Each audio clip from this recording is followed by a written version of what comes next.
February 1945, Iwo Jima. A Japanese defender watches an American Sherman stop in the volcanic ash and expects a cannon shot or a machine gun burst. Instead, a stream of burning liquid pours out of what looks like the main gun and floods a bunker with fire and black smoke. That moment marks the debut of a weapon the Japanese defenses were not built to stop: flamethrower Shermans. In the days that follow, these tanks do in seconds what infantry and artillery often can't do in hours, turning Kuribayashi's tunnel fortress into a trap, breaking positions that survived weeks of bombardment, and reshaping how the Marines clear caves across the Pacific. Now rewind. General Tadamichi Kuribayashi arrived on Iwo Jima months before the invasion with one mission: make the Americans pay so heavily for this island that they hesitate at the thought of invading Japan itself. He wasn't a typical commander, and that mattered. He had seen America up close. He understood industrial power. He understood that Japan could not win a conventional contest of steel and shells, so he decided not to fight a conventional battle. He studied what had gone wrong for Japan across the Pacific. Again and again, defenders met the Americans near the water. Again and again, they launched dramatic charges. Again and again, they were annihilated in the open by naval guns and aircraft. Kuribayashi made a decision that shocked many of his own officers.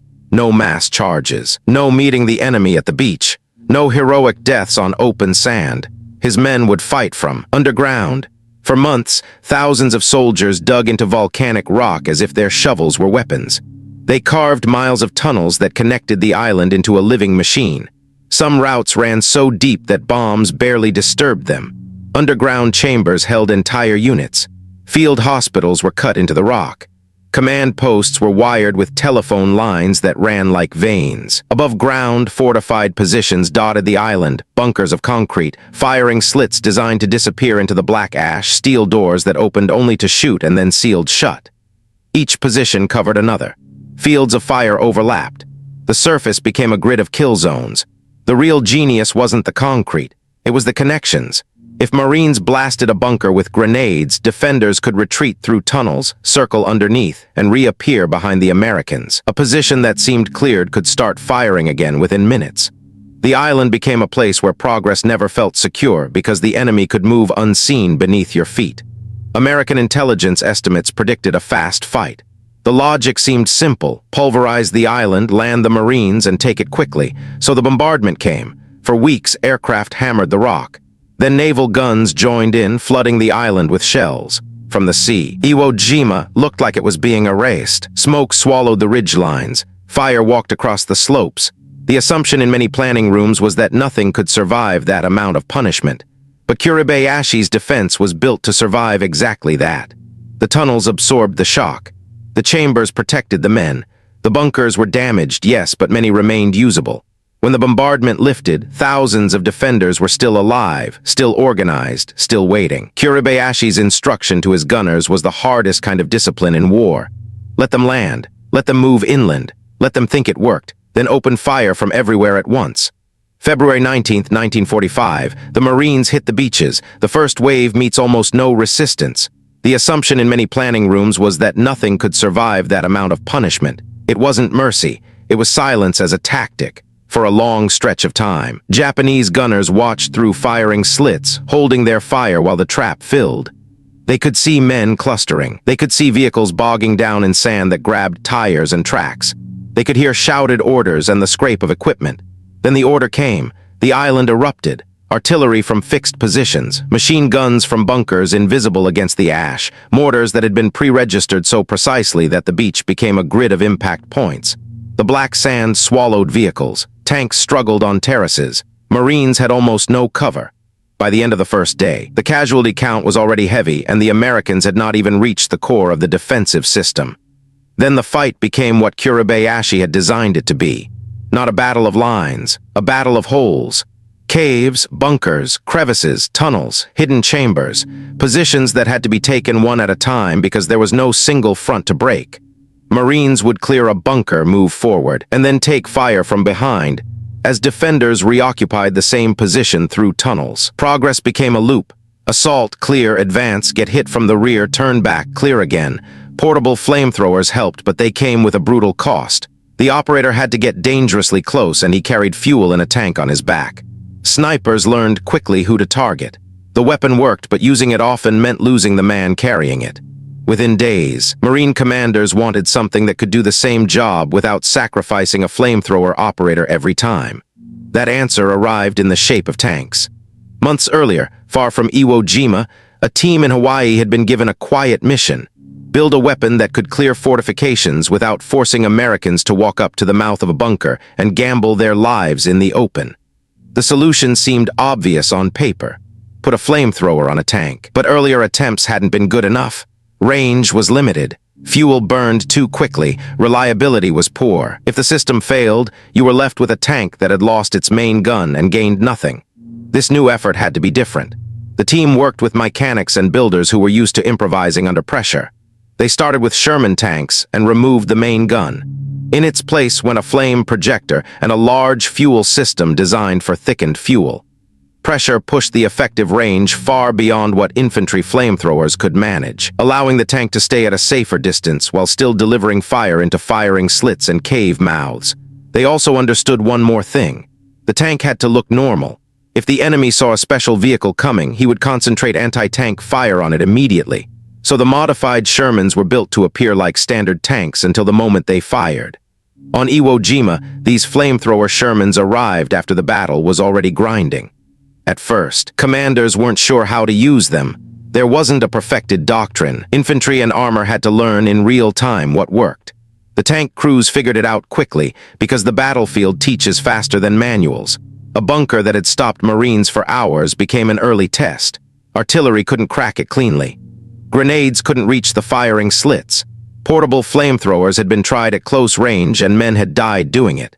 A Sherman rolled forward and stopped at a distance that forced the defenders into a dilemma. Too far for a desperate rush with explosives. Close enough to deliver something they could not block. Then the tank fired, not a shell, a stream of burning liquid, orange and black, thick with smoke.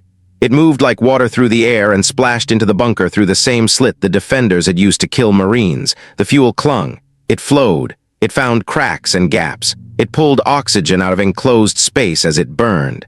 The bunker went silent. Word spread through the Marine lines. With the speed that only New Hope can travel, the flame tanks could do in seconds what infantry often couldn't do in hours. Within a short time, units all across the battlefield began requesting them. For Japanese defenders, it was a shock that arrived without warning.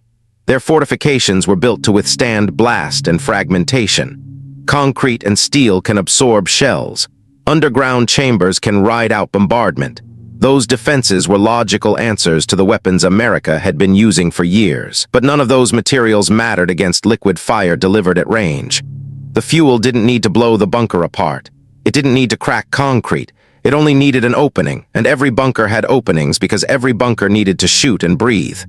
The flame didn't just burn what it touched. It forced men out of cover or killed them where they hid. It flowed into tunnel mouths. It poured down ventilation shafts. It turned the connections that made the fortress resilient into channels that carried death deeper into the system. The psychological impact was as important as the physical one. Veterans recalled the sound, pressurized, roaring, unmistakable. When that sound echoed off rock and into tunnels, men understood immediately what kind of weapon was coming. There were defenders who would hold against shells for days, who would survive blast after blast underground, who would still refuse to surrender to bullets. But the fear of flames was different. It didn't feel like a fair fight. It felt like the air itself turning on you. One Japanese soldier, Takahashi Toshiharu, wrote about the first time he saw it. He described black smoke so thick he couldn't see ahead. He recorded the panic and the screams as a neighboring bunker was burned out. He survived that day. Most of his unit did not. And once the weapon appeared, it spread across the battlefield not just as a tool, but as a threat that changed behavior. Japanese troops began abandoning positions not when the flame arrived, but when they suspected it might. That fear became a tactical advantage. A cave that might have required an hour of infantry work could sometimes be taken simply because the defenders believed the flame tanks were coming. Still, the weapon was not magic. It needed protection. A tank by itself could be killed if it wandered into a kill zone without infantry support. But when the combined team worked, infantry pinning defenders, tanks delivering flame into apertures, the results were decisive. A Japanese counter-tactic existed in theory. There were anti-tank guns, there were explosive charges, there were soldiers trained for close assault, The problem was distance. The flame tanks operated from far enough away that a defender had to expose himself to do anything about it. A gun had to hit the tank reliably from a position that was often sealed and hidden. A suicide charge had to cross open ground under fire, and many defenders never got the chance. This is where Kuribayashi's brilliance turns into a cruel irony. His defense was designed to deny the Americans clean targets. It forced them into close combat. It punished them for moving in the open. It made them work bunker by bunker, cave by cave, and it inflicted exactly the kind of casualties he believed were necessary to make America hesitate. Against conventional weapons, it worked. Then the flame tanks arrived. The tunnels that allowed defenders to reoccupy positions also allowed heat and smoke to reach places that felt safe. The deeper men went underground, the more trapped they could become once fire and oxygen. Loss took effect in enclosed spaces. And because the flame tanks looked like normal Shermans, defenders often didn't realize what was approaching until the first stream of fuel hit the firing slit. That first shot mattered. The deception mattered. It robbed defenders of time.